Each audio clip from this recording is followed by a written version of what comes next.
अलंकार या घटकाचा अभ्यास करूयात. अलंकार या शब्दाचा अर्थ दागिना असा आहे. दागिने घातल्यावर माणसाच्या शरीराला शोभा येते. तसेच लेखक, कवी आपल्या मनातील आशय सुंदर आकर्षक शब्दातून विविध कल्पनांनी सजवून व्यक्त करतात.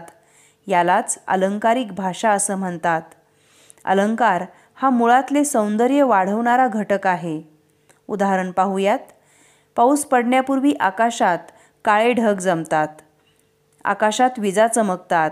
त्यानंतर पाऊस पडू लागतो. हे साधंसं वर्णन, परंतु एखादा कवी ते असं करतो. ढगांशी वारा झुंजला रे, काळा काळा कापूस पिंजला रे. आता तुझी पाळी, वीज देते टाळी, फुलव पिसारा नाच. अशा पद्धतीने कवी वर्णन करतो आणि त्या भाषेचं सौंदर्य आणखी खुलून येतं. यालाच अलंकारिक भाषा असं म्हणतात. अलंकारिक भाषण किंवा अलंकारिक लेखन सर्वांना आवडतं. त्यात एक प्रकारची चमत्कृती दिसते आणि मन आनंदित होते. दोन सुंदर वस्तूंमधील साम्य दर्शवून पद्यामध्ये अर्थचमत्कृती आणली जाते. तेथे अर्थालंकार होतो. बहुतेक अर्थालंकार अशा साम्यावर आधारित असतात. त्यात 4 गोष्टी महत्त्वाच्या असतात: उपमेय, उपमान, साम्यवाचक शब्द, समान धर्म. आपण एक उदाहरण पाहूयात. हा आंबा साखरेसारखा गोड आहे. या वाक्यामध्ये उपमेय आंबा आहे. उपमेय म्हणजे ज्याची तुलना करायची ते. उपमान साखर आहे. उपमान म्हणजे ज्याच्याशी तुलना करायची ते. साम्यवाचक शब्द सारखा आहे, म्हणजे सारखेपणा दाखवणारा शब्द. समान धर्म गोडी आहे. 2 वस्तूंमध्ये असलेला सारखेपणा ज्या शब्दाने दाखवला जातो त्याला समान धर्म असे म्हणतात. आणखी एक उदाहरण पाहूयात. मुख कमलासारखे सुंदर आहे.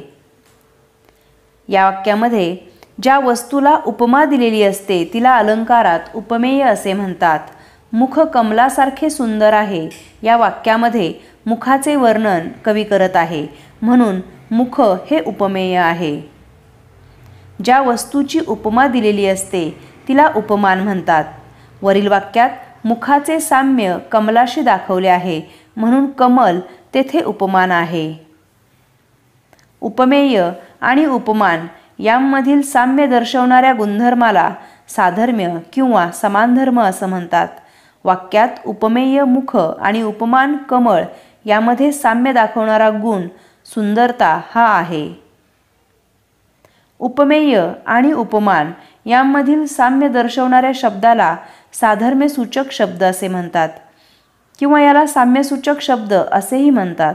वरील वाक्यात कमलासारखे मुख यातील सारखे हा शब्द साधर्म्यसूचक आहे. उत्प्रेक्षा अलंकाराचा अभ्यास करूयात. उत्प्रेक्षा म्हणजेच कल्पना. आपण एक उदाहरण पाहूयात.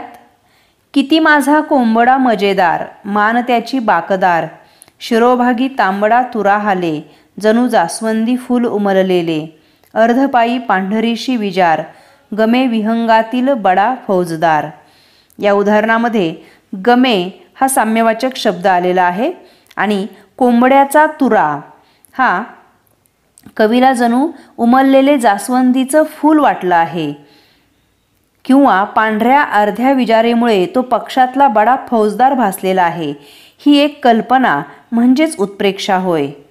उपमेय हे जणू उपमानच आहे असे जेथे वर्णन असते तेथे उत्प्रेक्षा हा अलंकार होतो.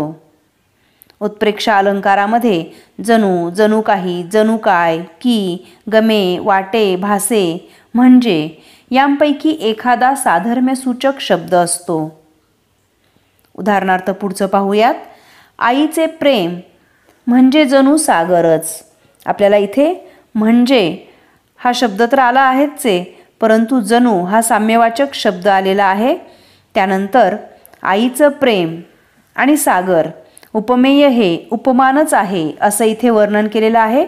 त्यामुळे इथे उत्प्रेक्षा हा अलंकार होतो. पुढील उदाहरण पाहूयात. इथे गत हा साम्यवाचक शब्द आलेला आहे आभाळासारखी माया तुझी आम्हावरी राहू देत. म्हणजे तुझी म्हणजे इथे परमेश्वराला तुझी असं म्हटलेलं आहे. उपमेय हे उपमानच आहे असं इथे वर्णन केलेलं आहे. त्यामुळे इथे उत्प्रेक्षा हा अलंकार होतो. त्याचे अक्षर जणू काही मोतीच. इथे जणू हा साम्यवाचक शब्द आलेला आहे. अक्षर मोती यांच्यामध्ये आपल्याला त्याचा अक्षर जणू काही मोती. उपमेय हे उपमानच आहे असं इथे वर्णन केलेलं आहे. त्यामुळे इथे उत्प्रेक्षा हा अलंकार होतो. पुढील उदाहरण पहा. ती गुलाबी उषा म्हणजे परमेश्वराचे प्रेम जणू. इथे जणू हा साम्यवाचक शब्द आलेला आहे. गुलाबी उषा आणि परमेश्वराचं प्रेम म्हणजे उपमेय हे उपमानच आहे असे इथे वर्णन केलेले आहे. त्याच्यामुळे इथे उत्प्रेक्षा हा अलंकार होतो. पुढील उदाहरण पहा. विद्या हे पुरुषास रूप बरवे की झाकले द्रव्यही. इथे की हा साम्यवाचक शब्द आलेला आहे. विद्येचं वर्णन किंवा विद्या जणू काही झाकलेलं द्रव्यच आहे असं इथे सांगितलेलं आहे. उपमेय हे जणू उपमानच आहे असं इथे वर्णन आहे. त्यामुळे इथे उत्प्रेक्षा हा अलंकार होतो. तिच्या कळ्या होत्या मिटलेल्या सगळ्या जणू दमल्या फार खेळूनी मग निजल्या. इथे जणू हा साम्यवाचक शब्द आलेला आहे आणि कळ्यांचं मिटणं आणि त्यांचं निजणं म्हणजे त्या कळ्या मिटलेल्या आहेत जणू काही त्या निजलेल्या आहेत. उपमेय हे उपमानच आहे असं इथे वर्णन केलेलं आहे. त्यामुळे इथे उत्प्रेक्षा हा अलंकार होतो. हा आंबा जणू साखरच. यामध्ये जणू हा साम्यवाचक शब्द आलेला आहे आणि आंबा साखरच उपमेय उपमानच आहे असे इथे वर्णन केलेलं आहे. त्यामुळे अर्थात इथे उत्प्रेक्षा हा अलंकार होतो. आकाशातील चांदण्या जणू फुलांची पखरण. इथे जणू हा साम्यवाचक शब्द आलेला आहे. आकाशातील चांदण्या आणि फुलांची पखरण उपमेय हे उपमानच आहे असे इथे वर्णन केलेलं आहे. त्यामुळे इथे उत्प्रेक्षा हा अलंकार होतो. पुढील उदाहरण पाहूयात. अत्रीच्या आश्रमी नेले मज वाटे माहेरची वाटे खरे खुरे. इथे वाटे हा साम्यवाचक शब्द आलेला आहे.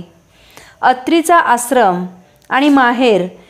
इथे अत्रीचा आश्रम उपमेय आणि माहेर उपमान आहे आणि उपमेय हे जणू उपमानच आहे असे येथे वर्णन केलेले आहे.